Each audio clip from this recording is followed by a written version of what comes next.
Olá pessoal, tudo bem? Cá estamos nós novamente, começando o terceiro bimestre com aulas remotas. Olha só, isso aí é inédito, né? Durante tanto tempo na história do nosso país e do mundo inteiro, a gente passar por uma situação como essa e a gente precisa saber levar. Começamos o primeiro bimestre achando que fossem apenas alguns dias, terminamos o primeiro, começamos o segundo, terminamos todo o segundo bimestre com aulas remotas. Estamos começando o terceiro bimestre sem saber se a gente vai poder voltar esse ano, né? As aulas presenciais que são tão importantes, esse contato de vocês com os professores, com a escola, uns com os outros. Afinal de contas, o conhecimento ele se dá de forma coletiva. Ninguém aprende sozinho, a gente só aprende juntos. Mas é possível a gente aprender também dessa forma se a gente tiver organização. E eu quero conclamar vocês do segundo ano que possa acompanhar as aulas pelos meios, né, midiáticos aí. Eu estou gravando as aulas para facilitar, porque vocês podem assistir no horário que for mais cômodo para vocês. Eu poderia dar essas aulas de forma ao vivo, convidando vocês a participar, mas eu entendo que cada um tem as suas dificuldades, muitas vezes também não tem internet naquele horário, então eu estou gravando as aulas, eu estou preferindo fazer isso, é um pouco mais difícil para mim, confesso, mas eu estou gravando as aulas para que vocês possam assistir no horário que puderem, né? que achar mais cômodo, que for mais fácil. Mas eu gostaria que vocês realizassem as atividades não deixando nenhuma das etapas. Vocês assistissem a aula, vocês lessem os tópicos que eu enviei através da plataforma Google e aí sim resolvessem as atividades. Porque eu estou explicando o que vocês vão ter lá de certa forma resumido, com outras palavras, e aí quando vocês forem resolver as atividades, vocês vão realizar as atividades praticamente sem precisar de pesquisa e aí o conhecimento foi adquirido. Evitem utilizar as apostilas. Não que elas sejam ruins, eu não as conheço, tenho certeza que não são ruins. Mas é porque vocês estão trabalhando sozinhos.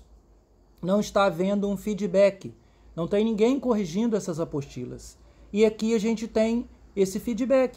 Vocês fazem as atividades, enviam pela plataforma, eu corrijo e de cada questão a gente tem um comentário a ser feito. Então, dessa forma, eu tenho certeza que vocês vão ganhar mais. E no terceiro bimestre agora a gente vai começar a falar aí sobre o processo de independências que aconteceram aqui no continente americano, né? a começar aí já na segunda metade do século XVIII, pela primeira colônia ou conjunto de colônias, né? que eram 13 colônias, que fizeram sua independência e deram origem ao que nós conhecemos hoje como Estados Unidos da América. A nação mais rica do mundo ainda.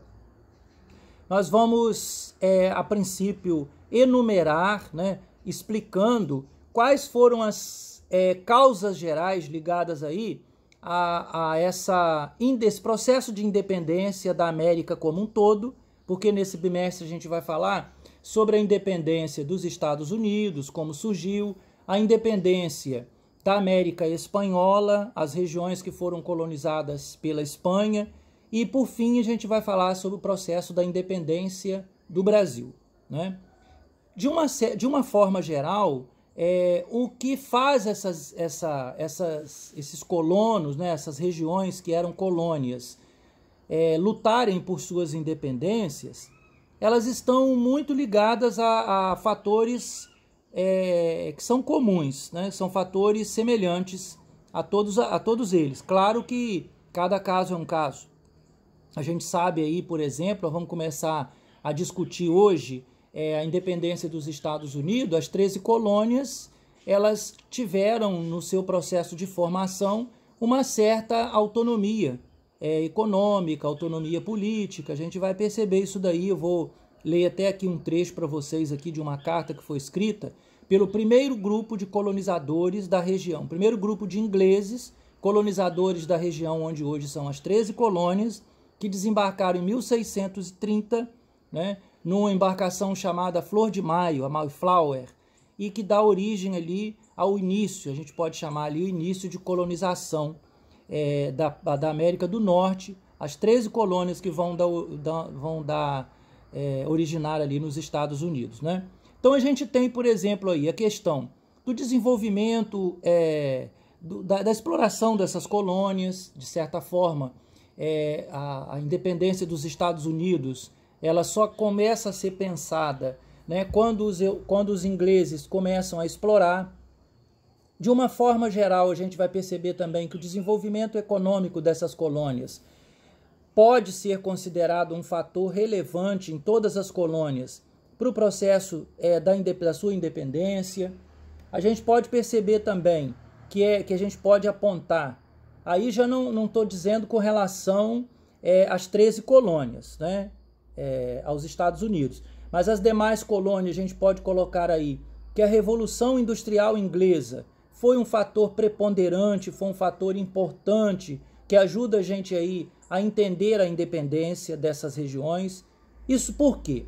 Aí já por iniciativa, por apoio, vamos dizer assim, né, da própria Inglaterra, que precisava negociar livremente, abertamente com essas colônias, sem necessariamente precisar de passar pelas suas metrópoles para comprar e vender produtos ingleses das suas fábricas. E, de certa forma, comprar, quando eu digo comprar principalmente matérias-primas a preços muito mais baratos. Sem o controle metropolitano, sem o pacto colonial, sem o monopólio colonial, consequentemente, para a Inglaterra se tornaria muito mais interessante. Então, a Revolução Industrial, ela pode ser considerada um fator também que contribuiu bastante para a gente poder entender aí os processos de independências que aconteceram nas diversas regiões aqui do continente americano. A gente pode colocar de uma forma geral, com exceção para a independência dos Estados Unidos, porque a independência começou em 1776 e se completou em 1783 com a assinatura do Tratado de Paris, quando a Inglaterra reconhece realmente a independência, a ruptura das 13 colônias. Mas a gente pode colocar a Revolução Francesa de 1789. Isso é um evento que acontece depois da independência dos Estados Unidos. Em relação às demais colônias, tanto ao Brasil quanto às colônias espanholas, né, aqui na América, elas devem muito à Revolução Francesa. E, principalmente, depois a gente vai perceber aí que a era napoleônica também, a expansão napoleônica, vai contribuir bastante para esse processo da independência, e a gente vai vendo isso aos poucos, né? Então, a gente vai ver que no caso das 13 colônias, que é o que a gente vai começar a analisar hoje, eu falei de uma forma geral aí de todos os fatores que contribuíram para a independência do continente americano, das várias regiões do continente americano como um todo. Em especial, a região que foi colonizada pelos ingleses, hoje os Estados Unidos, as regiões que foram colonizadas pelos espanhóis, todos os países que falam língua espanhola aqui na América, e o Brasil, que foi colonizado pelos portugueses. As 3 principais colonizações, a inglesa, a espanhola e a portuguesa. Então nós vamos começar aí com a independência, entendendo o processo de independência das 13 colônias, que eram chamadas, né, 13 colônias inglesas que se transformaram numa nação, os Estados Unidos da América, conforme nós os conhecemos. Hoje, né, são, na verdade, 48 estados contínuos, 2, né, não contínuos. Então, são ao todo 50 estados que compõem o que nós conhecemos como Estados Unidos da América. Na época, eram apenas 13 colônias. Por que foi o primeiro a tornar-se independente? Eu vou ler para vocês aqui um trecho, né, que a gente pode considerar como o germe construtor ou a semente da democracia estadunidense ou do Estado que vai se transformar os Estados Unidos, né? Em uma carta dos primeiros colonizadores ingleses que saem da Inglaterra por perseguições políticas, né? Esse grupo era formado principalmente por calvinistas, né? Eles eram perseguidos pela religião anglicana na Inglaterra e eles começam então a começar uma nova vida em outras regiões. Então eles vêm aqui para a América, para a região das 13 colônias, e aí na chegada eles escrevem o seguinte. Esse aqui é um trecho, né, do documento que eles escrevem, que é chamado de Pacto de Mayflower, escrito em 1620. Em nome de Deus, amém. Nós, cujos nomes seguem abaixo, leais súditos de nosso soberano, o rei James, defensor da fé, tendo realizado para a glória de Deus a difusão da fé cristã e a honra de nosso rei de nosso país, uma viagem para estabelecer a primeira colônia na parte norte da Virgínia. Pelos presentes, realizamos solene e mutuamente, diante de Deus e de cada um de nós, uma aliança e a constituição de um corpo político civil para nos garantir uma ordem e uma proteção ainda maiores, e a busca dos objetivos precedentes citados, em virtude dos quais decretar, redigir e conceber, quando se fizer necessário, escuta essa, gente, justas e igualitárias leis, autorizações, atos, constituições de ofícios, segundo o que parecer melhor responder ao interesse geral dessas pessoas que vieram aqui para a colônia, a qual prometemos toda a submissão e obediência que lhes são devidas. Dando fé a este documento, escrevemos abaixo os nossos nomes, Anno Domini de 1620, Pacto de Mayflower. O que a gente percebe nesse pequeno trecho? Nesse pequeno trecho a gente começa a ver aí a semente que vai ser, que foi lançada no território que futuramente vai se tornar os Estados Unidos da América. Nós já percebemos que os Estados Unidos nasceu para ser livre. Diferente do Brasil e das outras regiões que foram colonizadas aí pelos espanhóis, que nasceram sob a égide do controle do pacto colonial, né? Do autoritarismo da coroa, tanto portuguesa quanto da coroa espanhola. Nós vamos ver que através desse documento aí, os primeiros colonizadores se sentiam no direito, por esse documento que foi, claro, aceito pelo rei, né? Direito de decretar leis, de redigir leis, de fazer tudo de acordo com seus interesses. Então, nós já vamos entender que os antecedentes coloniais ajudam-nos a entender o processo de independência das 13 colônias inglesas ter acontecido bem antes dos nossos. Isso porque eles já começam meio que livres. As 13 colônias inglesas, na verdade, foram colônias de povoamento, que significa dizer que as pessoas vieram lá da Inglaterra para cá com o objetivo de povoar, de serem livres, de poderem, por exemplo, redigir leis que beneficiassem a eles, decretar, enfim, escolher a sua religião livremente, sem serem perseguidos, né, por não acreditarem na outra, na religião oficial do Estado inglês, que é o anglicanismo. Então a gente já percebe que eles já nascem sob a égide da independência, de certa liberdade, de autonomia. Então nós vamos perceber isso aí, a chamada, nós vamos somar a isso daí a chamada negligência salutar, que significa aí, em linhas gerais, negligência salutar, o que a gente poderia colocar, negligenciar é da pouca importância, salutar é algo óbvio, né? Então, como os ingleses, a princípio, entenderam que aqui, na região das 13 colônias, não havia nada de interesse para eles, pelo menos para o momento, eles não encontraram nem ouro, nem prata, nem pedras preciosas, o clima das regiões onde eles conquistaram ali, a princípio, não era favorável ao cultivo de produtos tropicais. Há, então, uma certa negligência com relação à região conquistada por eles, que mais tarde, 1620 em diante, ela vai ser povoada. Algumas pessoas vão vir para cá para povoar. Então há, na verdade, aí o que nós chamamos de negligência salutar, que é uma pouca intervenção da coroa inglesa e do parlamento inglês em relação a essa região. Significa dizer que os colonos vão poder desenvolver a sua economia, a sua política, de certa forma, livre.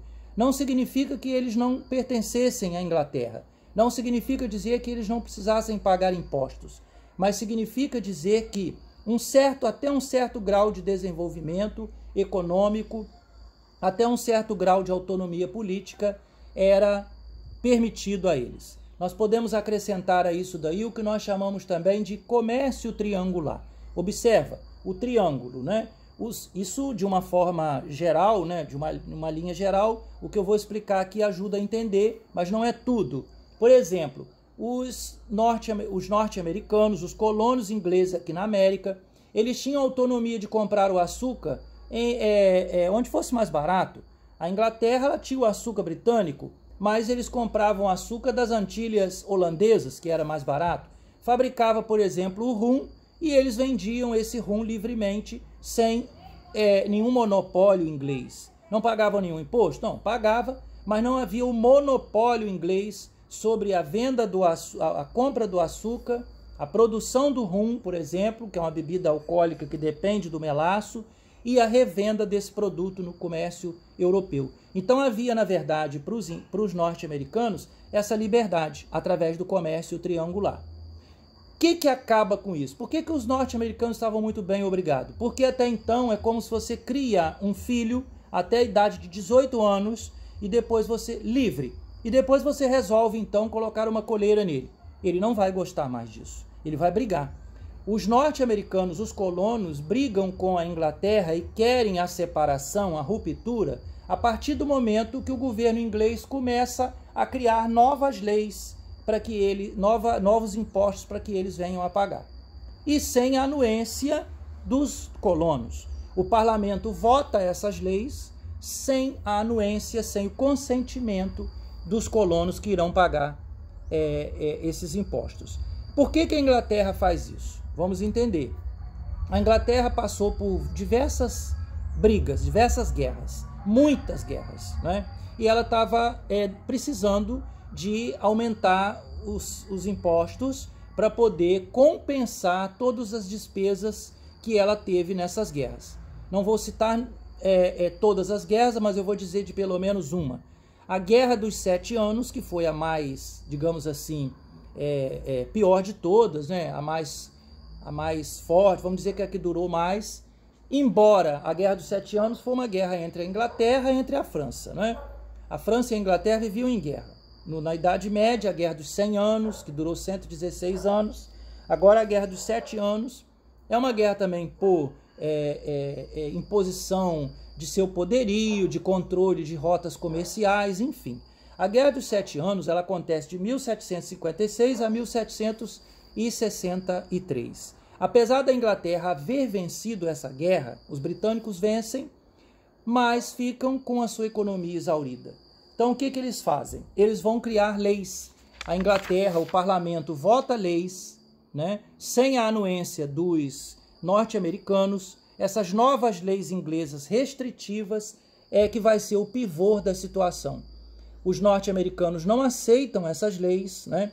Por exemplo, numa rápida explicação aqui, né? Foram decretadas, por exemplo, a lei do açúcar, a lei do selo, a lei do chá, a lei da moeda, enfim, uma série de leis, várias e várias leis, todas elas com o objetivo de cobrar impostos.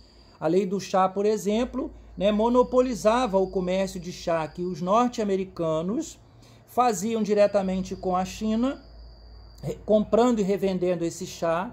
Os ingleses, então, organizam o monopólio, uma companhia de monopólio inglesa, ou seja, o chá só pode ser comprado da China pelos ingleses e comprado dos norte-americanos pela companhia inglesa. E assim sucessivamente com açúcar, né? Determinava que todo o açúcar que fosse comprado pelos colonos norte-americanos deveria ser açúcar ou melaço, né, que fosse britânico, que era mais caro. Isso é um monopólio. A lei do selo determinava, por exemplo, que todo artigo impresso na colônia, como jornais, revistas, livros, etc. e tal, fosse colocado nele um selo, né? E aí, claro, que o produto final ficaria mais caro, porque a imprensa ali teria que comprar aquele selo para colar aquele selo no livro, no jornal, na revista, no periódico que fosse, para poder render mais lucros ali para a coroa inglesa. O que a gente vai perceber?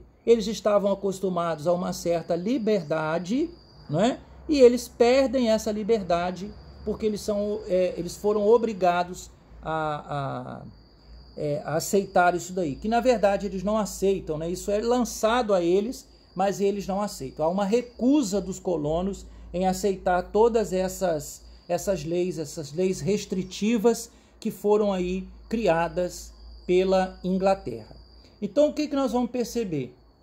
Os norte-americanos, que já eram bastante evoluídos, observem vocês, eu falei aqui, todo artigo impresso na colônia inglesa aqui, que hoje são os Estados Unidos, todo artigo impresso, olha o que eu falei, teria que pagar impostos, comprar esses selos para selar esses documentos. Observa vocês que nessa época eles já tinham liberdade de fazer jornais, revistas, imprimir.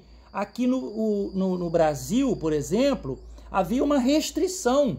Nós só tivemos um período aí, nós só vamos ter um período aí em que o Brasil ainda pertence a Portugal, que é quando Dom João VI vem para o Brasil em 1808, que ele cria a imprensa régia. Aí esses produtos podem ser impressos aqui, jornais, livros, revistas, periódicos, etc. Até então não poderia. Esses artigos vinham todos de Portugal. Isso por quê?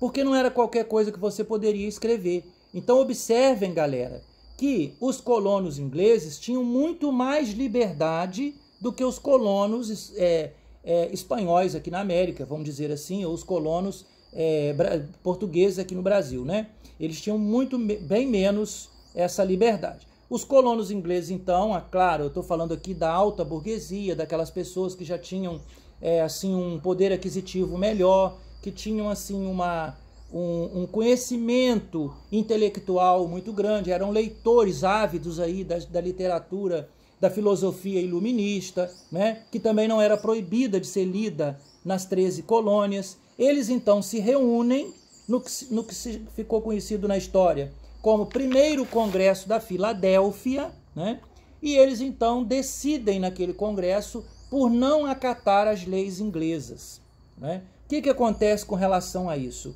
Os ingleses eles vão forçar ainda mais a barra, né? Ou seja, os norte-americanos eles não têm escolha, eles têm que aceitar essa decisão do Congresso. Diante dessa situação e diante de toda a pressão que os ingleses fazem sobre os colonos, eles se reúnem novamente, uma segunda vez, no que ficou conhecido como Segundo Congresso da Filadélfia. Neste congresso, eles se decidem. Bom, no primeiro congresso, nós dissemos o quê? Não a essas leis restritivas. Isso é um roubo. Nós estamos acostumados a uma certa liberdade. Nós não temos nada a ver com o pagamento de conta da Inglaterra. Então, o que a gente faz? A gente não aceita. Diante da recusa, o que os ingleses, o parlamento decide? Forçar o cerco sobre eles? É intolerável que eles não aceitem, eles são nossos súditos. Então, uma ação traz sempre uma reação. Os colonos norte-americanos novamente se reúnem num segundo congresso que acontece, né, na Filadélfia, e esse segundo congresso eles se decidem pela ruptura, né? Aí na ruptura eles vão redigir o que nós chamamos de Declaração de Independência dos Estados Unidos, um documento importantíssimo para os norte-americanos até hoje. Dizem que assim como a primeira Constituição, essa Declaração de Independência, os documentos que são considerados pelos norte-americanos como os mais importantes e que fica muito bem guardado, e que se acontecer até mesmo uma explosão nuclear, esses documentos eles ficarão preservados, né? Então, pela Declaração da Independência, eles fazem a opção pela ruptura. É claro que quando você se decide pela separação, no caso, você também precisa escolher as suas armas. Só existe dois meios para você decidir nisso daí. Ou você abaixa a cabeça e diz sim para tudo que eles dizem e não tem guerra, ou você diz não para o que eles querem, mas aí você tem que estar, claro, preparado para a guerra. Nesse caso, os norte-americanos então optaram pela segunda opção aí no caso, né? Fizeram a segunda opção, que é a Declaração de Independência, né? Que foi redigida principalmente, foram vários redatores, mas o principal deles foi Thomas Jefferson, né? Que foi considerado aí o redator principal dessa declaração. E nós vamos ter aí como escolhido para ser o líder, né? Que vai liderar o exército aí que vai lutar contra a Inglaterra, as tropas britânicas, George Washington, que vai se transformar, vai ser também o primeiro presidente norte-americano, né? George Washington. E aí é claro que os norte-americanos, eles começam, de princípio, a apanhar muito das tropas britânicas, porque a Inglaterra naquela época era a maior potência naval, a maior potência militar, né? Quer dizer, ganhou da França na Guerra dos 7 Anos, e os norte-americanos sozinhos não teriam condições de fazer a independência. Entra em jogo, então, o quê? Os inimigos da Inglaterra, né? Inimigo de um inimigo meu é meu aliado. Então a França, por exemplo, era inimiga da Inglaterra, afinal de contas havia perdido a guerra. Na época o rei era Luís XVI, e aí? Eles, apesar da França estar completamente exaurida de guerra, empobrecida, com uma série de fatores internos, né?